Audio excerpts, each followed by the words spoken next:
Lexus has been playing catch up with the Europeans, well, forever. But there's a change in the air. It's subtle, but this new Lexus NX is one of the Japanese brand's best SUVs yet. Better than a BMW? Let's find out.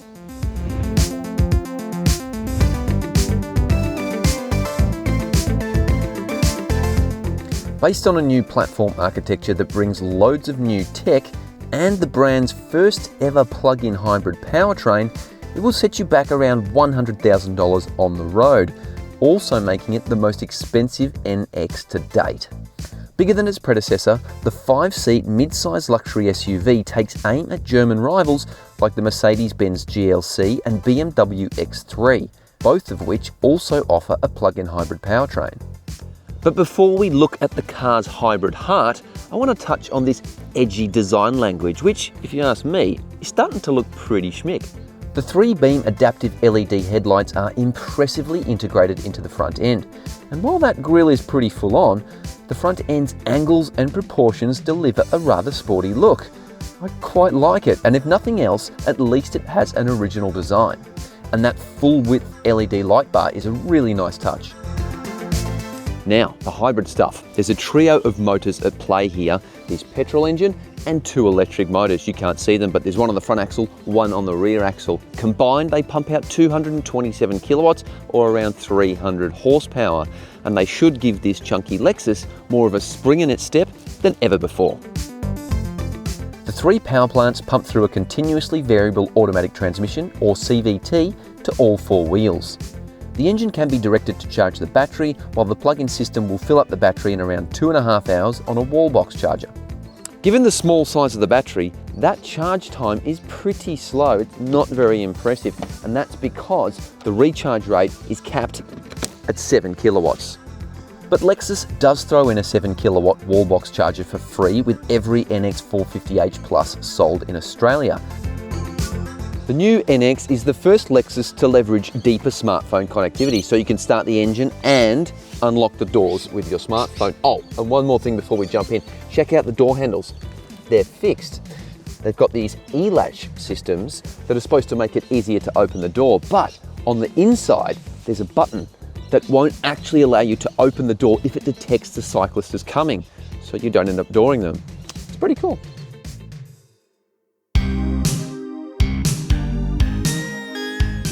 While the hybrid powertrain is far from cutting edge, the cabin most certainly is, and this is where it starts to feel like more of a contender to the Euros. There's an impressive sense of space in the cabin, and that's because it's a bigger car now, but the swanky new design and a compelling sense of luxury deliver a top-notch interior experience.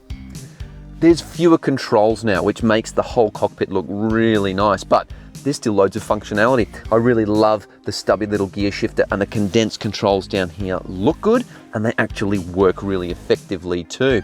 There's also not many exposed plastics. The soft touch dash plastics are really nice, and there's leather absolutely covering everything. And even where there are exposed plastics, such as around here, the quality is really, really good. Lexus has done a fantastic job here. The Germans could learn a thing or two from these gorgeous perforated leather seats. Smooth and supple, power adjustable, form-fitting, heated and cooled. The only thing missing is a massage function, but hey, you get a power adjustable and heated steering wheel. The star of the show is without doubt this gorgeous 14-inch central touchscreen, and the input system absolutely craps all over the previous Lexus touchpad system, which was just a bit weird and confusing. Tilted slightly towards the driver and neatly integrated into the dash, it features an intuitive menu system, high-def visuals, and I love the fact you still get physical dials for climate and volume controls. Storage solutions are pretty good up front. It starts with these twin medium-sized spring-loaded cup holders. The door pockets could be a little bit bigger, but I really like the large wireless phone charging pad that slides away to reveal even more storage space, and a 12-volt socket. There's also USB-C, USB-A, but my favorite bit is the center bin with its Jedi magic opening. How do they even do that? Oh, and it's actually pretty big in here too. Infotainment options are pretty good, including the somewhat useful Hey Lexus voice control gizmo, plus wireless Android Auto, wireless Apple CarPlay, and loads more besides. There's a new 9.8-inch digital driver's display in here as well, and it's definitely an improvement on its predecessor, but it feels a little bit underdone, especially compared to what you'd get in a Mercedes or a BMW, and there's not a lot of customization available either. The head-up display is really cool though, with heaps of functionality and adjustment via the touch-sensitive steering wheel buttons. Just beware that it kind of all disappears if you're wearing polarized sunnies. The reversing camera is big and clear, and the bird's eye view works well, but there's no adaptable 3D mode where you can pick your own angle. You do get front and rear parking sensors and autonomous parking functions as well. All 8 safety boxes are ticked and then some, with 10 airbags, stolen vehicle tracking, and effective autonomous steering, acceleration and braking systems as well. The back seat is a pretty nice place to spend time. There's plenty of room, very good headroom for my 6-foot frame, leg room not too bad. Comfort levels are generally good. You've got a nice raised position back here, and the leather quality again, beautiful. However, the bench is a bit flat. I wish there was a bit more contouring so you really sink into the seats.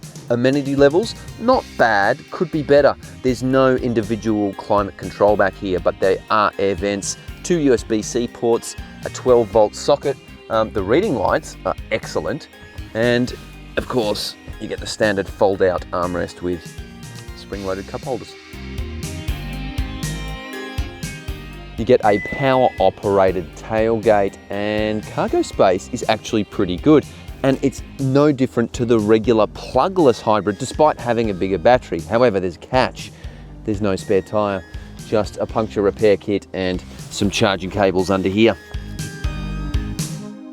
Amenity is pretty good. You get no less than 4 bag hooks here, and including 2 fold-out hooks here. There's also a handy-dandy elastic pocket, a 12-volt socket, 4 tie-down hooks, and of course 60/40 split folding rear seats to open up more room. Overall, I'm really impressed with the luxury levels inside the cabin, but how does it feel on the road? Cue the driving music.